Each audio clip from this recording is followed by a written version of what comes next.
So hi, welcome to the Good Noise Podcast. I'm Shane. I'm Glory. And we're here with Christine from Pool Kids. And we're asking some questions today about their upcoming self-titled album. So congrats on that, by the way. How do you feel about the response to the announcement so far? I feel pretty good about it. Seems like our fans have stuck around for the past 4 years since Safe Sex, which obviously was something we were wondering about since it's been such a long time. But it seems like they were patient and that they're still here. So I'm glad they're still paying attention. Oh yeah. For sure. The album fucking rocks. I was like blown away listening to it. Thank you. Glad you like it. Hell yeah. For sure. So is there any meaning behind the album title or cover art?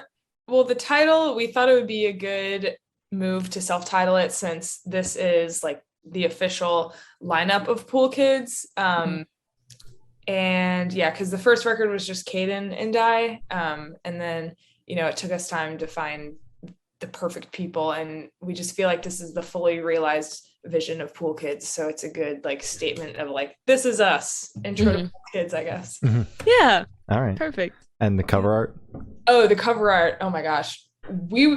It took us a long time to decide on the cover art. It was actually pretty last minute, honestly. And I don't know, it was just the one image that all of us could agree on that we felt like represented the album good enough. It's moody, but it has as Andy kept saying, a hint of whimsy. So I don't know. We just felt like it matched the vibe well enough. All right. That's great. So was there a lot of discussion around the cover art? You said that it was the one picture that you could all agree on. Did everybody have their own piece that they wanted? It's not that we all specifically had something that we wanted and were fighting for.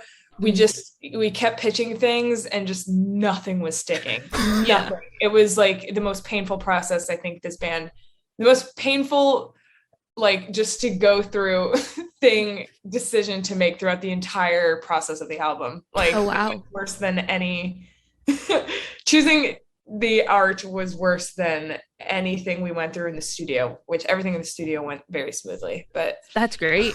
Yeah, it was kind of funny. So can you tell us a little bit about your writing process for this album? The songs pretty much would just start out as a demo that I would record on my phone, and they stayed that way up until we started actually writing together as a group. And I always get my dates wrong. Always. I want to say it was mid-COVID. So sometime in 2020. The first demo was born before Safe Sex was even released. Oh, wow. Yeah. So 2017, Arm's Length, actually, the one that came out today. And yeah, they were just demos on my phone up until 2020. Then we finally all got to meet up and, yeah, everyone got to add their own flavor to the songs, and we turned a lot of them inside out. This time around, I wanted to be a lot more open to really pulling the songs apart and having them be unrecognizable at the ending point than it was from the starting point. Whereas for Safe Sex, it was first idea, best idea. The first thing I thought of was just what the final thing was, but for the self-titled, there was a lot of changing and moving around to make sure the song was really as best as it could be. All right. Oh, all right. And then you had mentioned obviously at the beginning it's many years since the last body of work. Was part of that a mixture of COVID, or what kind of was the reasoning for that?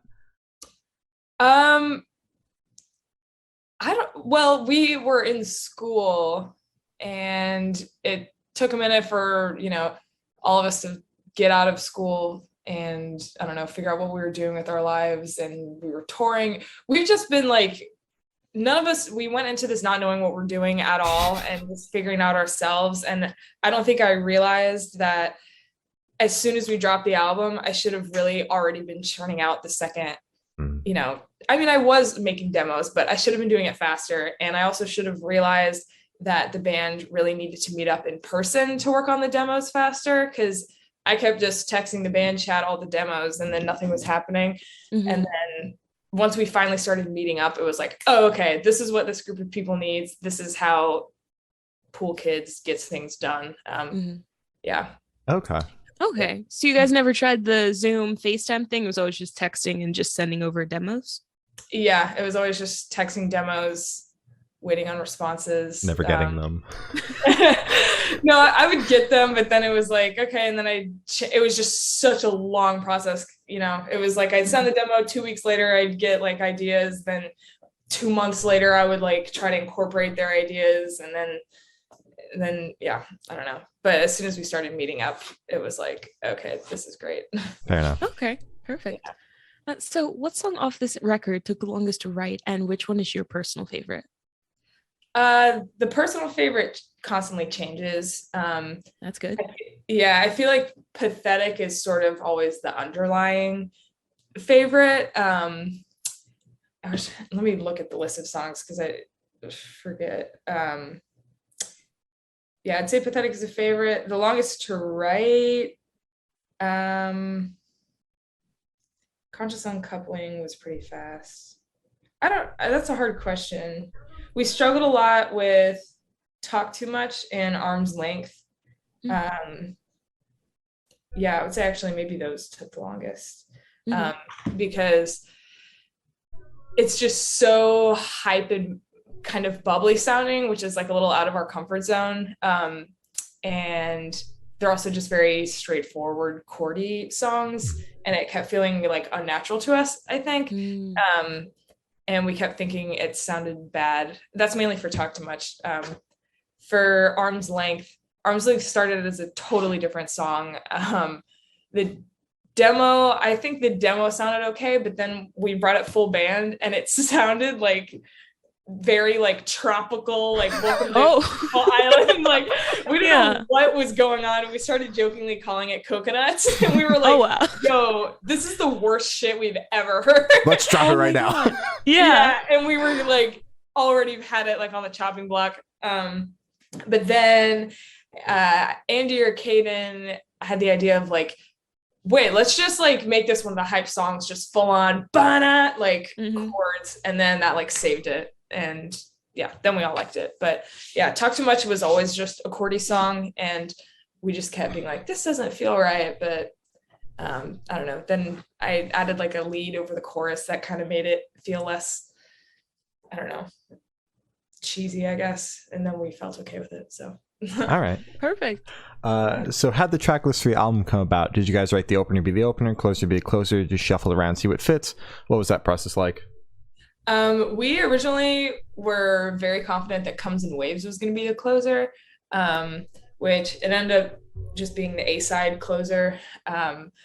But Pathetic just turned out being like such a just slow burn, huge, like type of song that we were like, okay, this has to be a closer. Like we weren't expecting it to come out to be such a closer song, but the opener, we also had trouble deciding. We never had any idea. Actually, I think at one point we wanted to open with Swallow.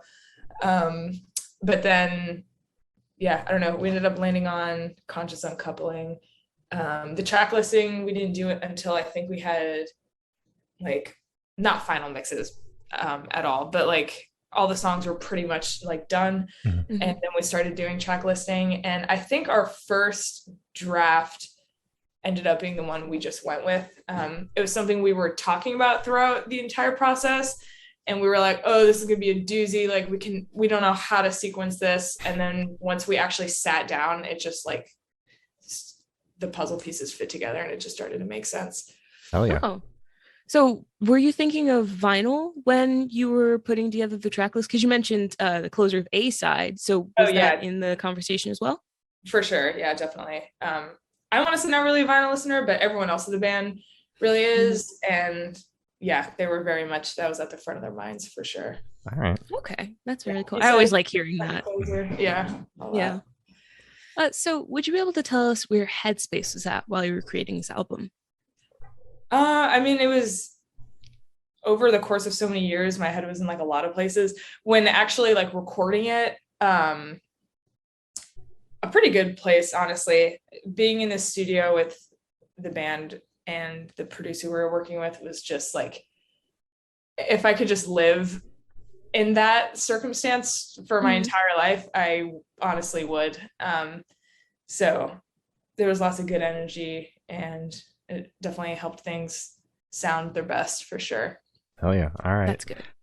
So how do you recommend your fans to listen to this album for the first time? Should they do it in the car with friends, in the dark with headphones on? Is it a workout album, party album? What do you personally recommend?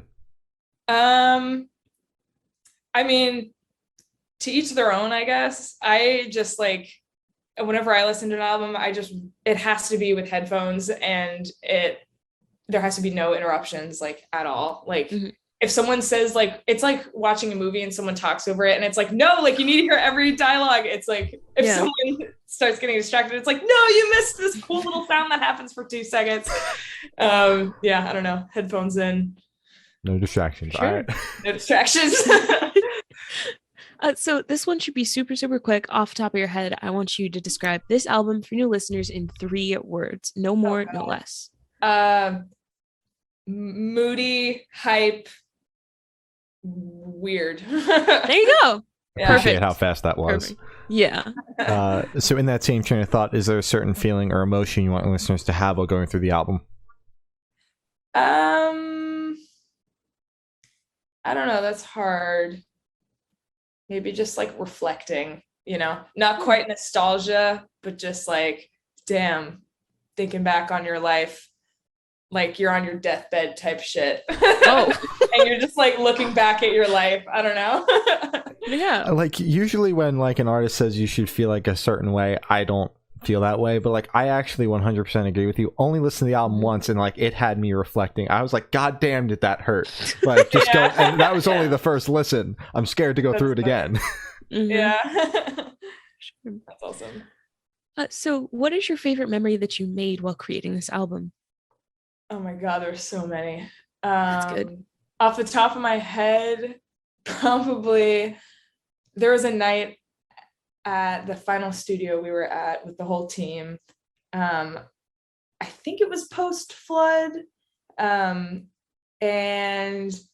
we were all just like crazy, like no sleep. I don't know what started it, but we ended up just having this insane like dance party until 4 a.m, almost like completely sober. Like I was stone sober, and we were just like, there was all this weird shit in the studio, like masks and a like electric horse thing and like all this crazy shit. And we were all just running around, like banging instruments and like literally just dancing our asses off for like the entire night. It was like a crazy, like adult sleepover, like sober. That's amazing. Yeah. That sleep deprivation hits. It'll get you. Yeah, for sure. That's amazing. So picture this: you're on tour, you're at a gas station for a rest stop. What is your snack of choice? Usually Cheez-Its, some variation of Reese's. I fuck with energy drinks a lot, even though I only end up having like 5 sips, but even that like fucks me up, and I can ride that wave for like a while. All right. That's Shane. Yeah. Yeah. What's your favorite energy drink? Do you have a favorite? So I'm not a big energy drink guy, but Glory for Christmas sent me V8 energy drinks because that's what she lives on. I had one. I was fucked for the rest of the night. I was like shaking. Oh, yeah? So I haven't had one since. So I'm actually like, my partner is a big like energy drink, loves all that shit. I won't touch it because I don't want to be vibrating for the rest of the day. Right. That's why I only have a few sips. Like I said, like that gets me where I need to be, and I don't need to fuck around anymore. I always look for a Full Throttle Blue Agave. That's the best one, and it's hard to find. Those who know. Yeah. It was nuts. It was like this little 8-ounce can. It had me fucked up for the rest of the night. It was, and it's like black tea too. It's not like it's like an actual like whatever they put in like actual energy drinks. It's tea. But he was shaking, man. Yeah. We did podcasts and shit that night, so there's video evidence of me just like completely like out of it. Yeah, exactly. I feel you. I didn't drink until I got to college, and all through high school, like every Friday night, my friends and I would just get fucked up on energy drinks. So I know how bad it can get. Sure. Yeah, that's me with weed too. I take one, I smell someone else smoking weed, and I'm like on my ass for like a week. Yeah. So high, so fast. I have to be careful. It's crazy. So on the topic of food, if the band was a dish, what dish would the band be and why? I don't know. Maybe like a Taco Bell item that has like 33 like alterations on it. Like you look at the Taco Bell screen on the drive-thru and it's like a taco, but then there's like 50 clarifications under it. Yeah, I don't know. That's perfect. Right. I love that. So for the last couple questions, we're going to shift completely away from music and go straight to death row. Boom. So if you're on death row, what would your last meal be with drink? This is insane. We had this conversation like 30 times on tour, specifically like, what is your death row meal? What? Yeah, Hungry Howie's pizza, Krispy Kreme glazed donuts, spinach artichoke dip. What was the second part of the question? Drink. Oh, drink. I really like juice, honestly. Just like a good like Welch's like fucking grape juice or some shit. Mm-hmm. Yeah. All right. Perfect. Love it. So if you could live in one fictional world for a week, where would you live? I'm not that in tune with fictional places. Throw me some options and I'll pick one. Okay. You got Harry Potter. You got Harry Potter. Yeah. I'm gonna stay the fuck away from them. All right. You got Star Wars. You got Lord of the Rings. You got Diary of a Wimpy Kid. Captain Underpants. You got Cat. Oh, you know what? Okay, that like there was this Super Mario Sunshine. I remember playing that as a kid and not knowing what I was doing, but just the vibe of it like made me like not depressed. It like cured it. I was just like, I want to live in this world. So Super Mario Sunshine. I think that's the name of the game. I don't know video games, but all right. Perfect. That'd be a good week. So I have the honor of asking the last question, and every single person that we've spoken to has said that it is the most important question. What's your favorite color? Favorite color? I usually go with green or like a brick red, like a brick wine burnt red. Mm-hmm. All right, sounds good. So as I said, that's all the questions we have today. Is there anything that you would like to plug? The record is coming out next Friday. We have 3 music videos out. Watch them on YouTube. They're all on our website, poolkidsband.com. Oh, and tour is coming up. Some shows with the Mountain Goats in September and Origami Angel in October and November. Full US. So we're coming to a city near you. Yeah. All right. Well, thank you for now. This has been Christine from Pool Kids, and we have been the Good Noise Podcast. Just like the last time.